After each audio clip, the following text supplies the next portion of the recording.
give the audience a little bit of an idea about how it was conceived and constructed? It started as a school project. So I was in grade 12, and there's this project you have to do in either theater called the solo theater piece. And it works by, the student does research on a theater practitioner, and then you copy some of their techniques and make something of your own. That's to summarize it. So I picked a British guy whose name is Tim Etchells. He is very like this. And his work is fascinating, but his writing is even better. And he talks about how you can come up with art using games. So I created a game, and my game was I'm going to send out a survey to people in my school and the parents of the community, and I'm going to ask them a story and a place. That's it. And then I'm going to go and see what I can do with it. So that's where it started. So I actually did go into Central, I took pictures. I also went to Bangkok, to different parts of Hong Kong. I then mixed them with writing that I would think of on the spot while I was at the place. This was all for the project. And then it finished being an 8-minute piece. And from there, it was summer. So I took everything and did a few exercises that Darren suggested, including waking up really early in the morning and writing without thinking, and then not looking at that piece of paper again until like a week later. And so it was a lot of putting things together that I didn't necessarily know I wanted to put together. A lot of writing time, and then in terms of the set, it was the whole process of how do you see this on stage. So from brainstorming to a lot of video editing, to the thing I love the most is making random connections that then bring something out that you hadn't thought of before. So that's what I would do. I would take all the text that I had written and then go with a different pen and just write whatever would come to the other channel, you know? And yeah. So when you think about a lot of the changes that have taken place, I wonder if what you'd say is, what is it above all that's remained the same throughout those? Is there anything that's some thread that you hang on to? I think the concept of showing my process within the piece, that's what stayed the same. And the rape story, because it was from the first survey that I was just looking through them and it was just there. I couldn't just leave it. What are these questions that get asked a lot of Q&As, is like, what has been the most challenging aspect of the process for you?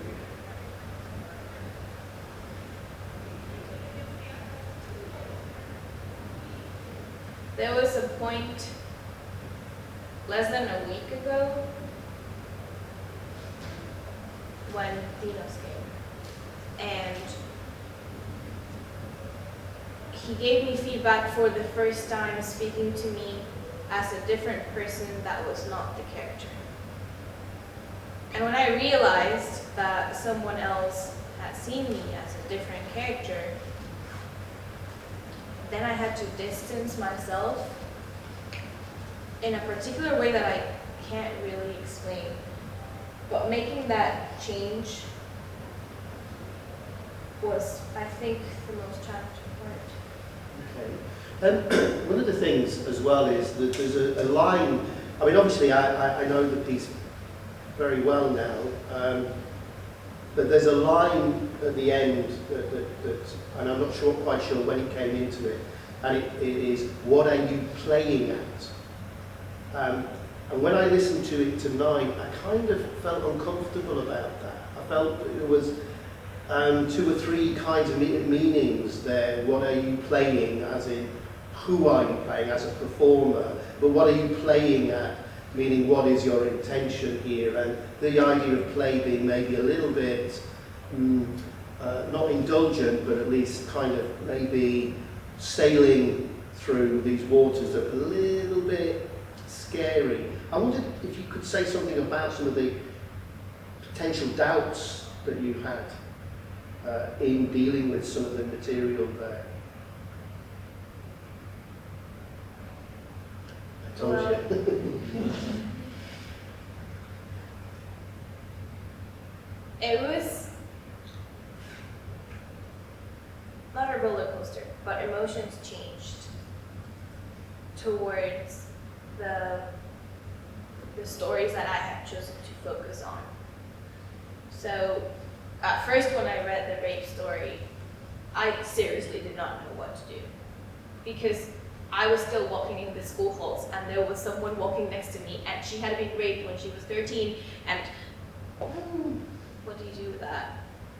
So first it was that fear, frustration. Then what I talked about, the fact that there are stories that did happen, and we did have a whole process of getting rid of this feeling that Ellen was describing so eloquently earlier. The feeling of me being pretentious or making me feel uncomfortable, like I am. I used to tear the stories apart and crumble them and throw them all over the stage. And it was getting rid of that, like giving the quality and the importance that these people's stories deserve. I don't know if I'm answering. No, that's answered the question. It's what people want to hear, actually, I think. And so the kind of final question maybe is to do with things like the play or the piece is a lot about blurring the boundaries between the real and the imaginary. And I wonder, without it being too sort of navel-gazing, whether you've made any kind of key sort of discoveries about that. In terms of the world in general and text, or in terms of and you as an actor, really, as a performer. Right. There's a difference between, I'm quoting, there's a difference between an actor's space when you're so in the text that you don't even realize there's an audience, like when you're doing play when you don't have to connect that much, where you're talking to someone else, a different actor. There's like a bubble, and you're there in that moment, and that's what the audience sees, it's that bubble. That is a completely different reality than me turning quickly from that to Sonia, have you seen that? And a week ago, I was practicing my lines, and I was sitting at the cafeteria outside. I think Sonia was there, actually. And I was just saying my lines, and they began to get confused because they didn't know if I was acting or I was making it up on the spot. And that was a completely different reality for me as an actress than acting on stage with a different actor, because I was aware of the presence of a different person. So if you take that out of the context of theater, when you're walking down the MTR, do you ever get that feeling that you are with everyone else, but everyone else is in their different bubble? That's bubble one. And then the moment like someone drops their phone and you realize that the other person is actually there and real, then you're in the second bubble. Get me? Where I'm going with? So yes, that's what I meant. Okay, good. Any questions that you might have? Yes. Huge congratulations there, and I thought it was amazing, and the power of vulnerability. I was really I'm knocked away by that. It was amazing. What I'm fascinated in is when I mean, I don't know you that well, but I do know you. So when I saw you performing, I was trying to work out how much of Valeria was up there performing. And for those people who perform, you know, sometimes we put on a different character, and that's our security blanket. But you didn't have much of a security blanket up there. And, you know, such an exciting choice to do a performance, which is a one-woman show, which is actually you. I see a little bit of Robert Part, and Anne told me you couldn't stand on Robert Part before you did it.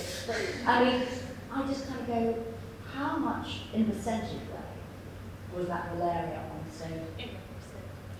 You know, were you kind of 50% Valeria, or you were telling me that Dina was asking you to distance yourself a bit? I was interested in that journey of you being, it's performativity, but it's performativity that you bring something of yourself on stage. So how, could you tell me a little bit about that journey? Initially, I think it was like 80%, 80-90%. What? 80-90% myself. It was 100% in terms of how I speak. Because when I started making the show, I was literally sitting in my room. I wasn't with a table, I was on the floor. And I didn't know how to start, so I used Alter to record, and I just started speaking. So the first few lines of the show are literally me starting the show on the spot. That was at first. And then, as it progressed, I guess it depends how well you know me, for you to decipher what parts are mine and what aren't. At this point, most of it has been mixed together just because it works, this bit of my story with this bit of their story, and just the language works. But in terms of the performance of it, I would say still is 75.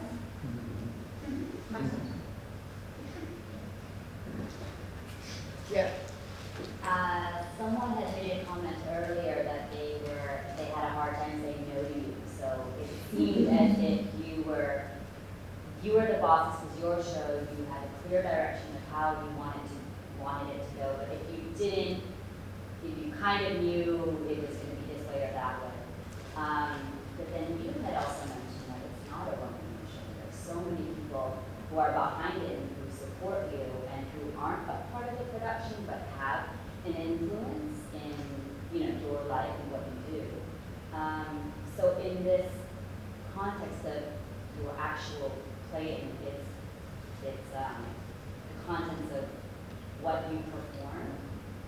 Was it all your idea, or did you need to bounce things off people? And what did you think about this? Do you think it? And then you took people's ideas, or you were like, no, I want it to be purely me and the experience that I had, and to work with that.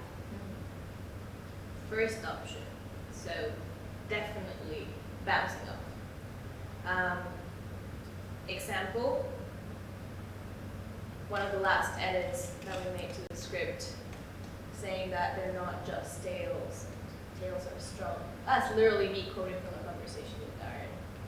That's his line. I think I said it a million times now, but we would sit down. I had sent him a presentation with random ideas, and through talking, I would figure out what it was that I wanted to say, because you did say we don't speak to say what we need to say, but to figure out what it is that we want to say. So, and there would be meetings where we would both spiral off into just trains of thought and speaking out loud, and that's when the best ideas came out. So, yeah, or the whole idea of having the box as a motif, so looking at the box, that was with Ava. I was sitting at a cafe and we were talking about it. Yeah, how do I do this? And then it came out. So Was there any space for improvisation, or was it always Improvisation. But I had to lock down the script before I could step out of that and improvise. I think in terms of actual lines, I probably improvised tonight 5-10%? Less? 3. 3 to 4%. You were pretty nailed on, I think. Yes, not so? Yeah. following the script. But this is What I part of mean the by script. improvise is more in terms of actions, I guess. Like, I don't know what paper is gonna be where when. Okay, so for example, in this idea of this mixing up the stories. So if you make a decision like, okay, let's for example lock the ending, but let's just play with, pick up a post-it note and see what it says and play. Is that acting wise a completely different game that you don't want to get in there? That's Is that typical. decision like, or maybe an option and you have to choose, okay, should we go this way or that way? Or? I'm gonna send you some Tim Mitchells because you're gonna like him. I think it brings me to the question about things like, so what next, Valeria? Where do you see this going?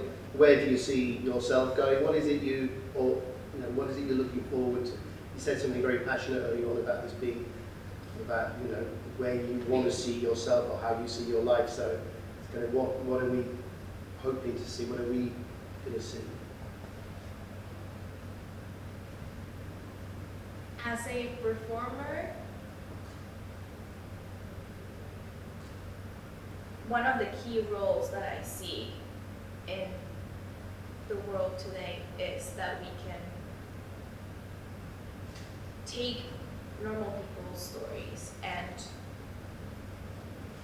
make them a little bit more, share them to a little bit more people, and emphasize.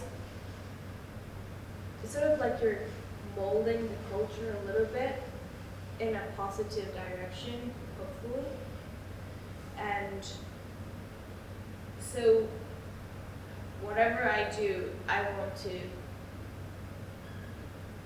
be sort of like a vessel that allows popular culture to improve people's lives and give them food for thought.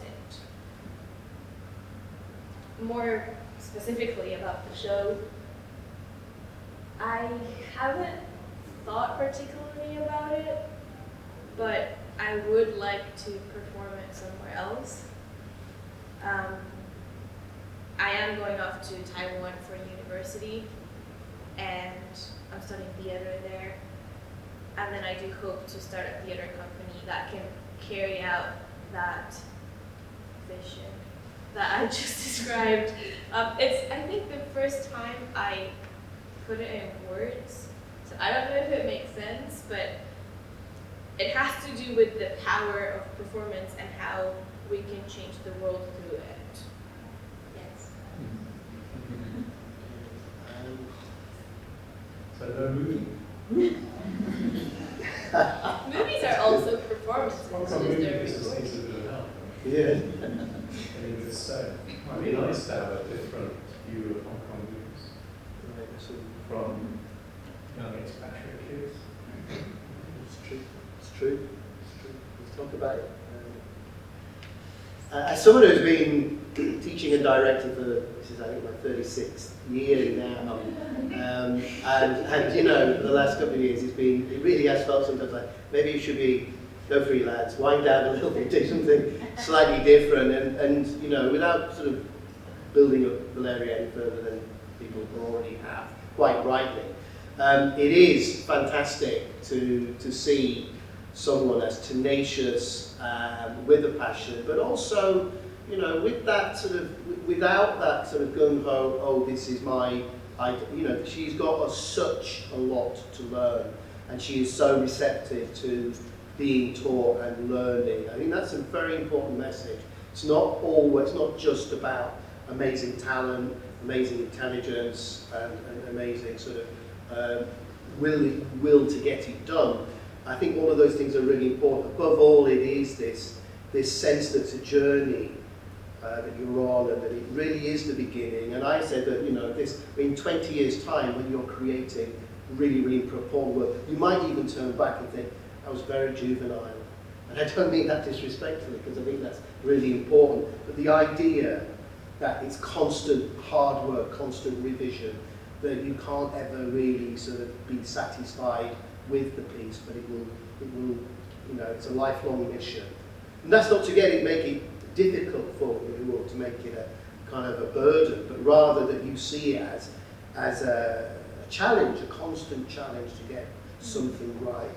So, and as soon as I say, I've not seen that. I've seen it in about a handful of people in that amount of time, and I want to congratulate you for what you've given us and what you're going to continue to give. So, round of applause for Valeria.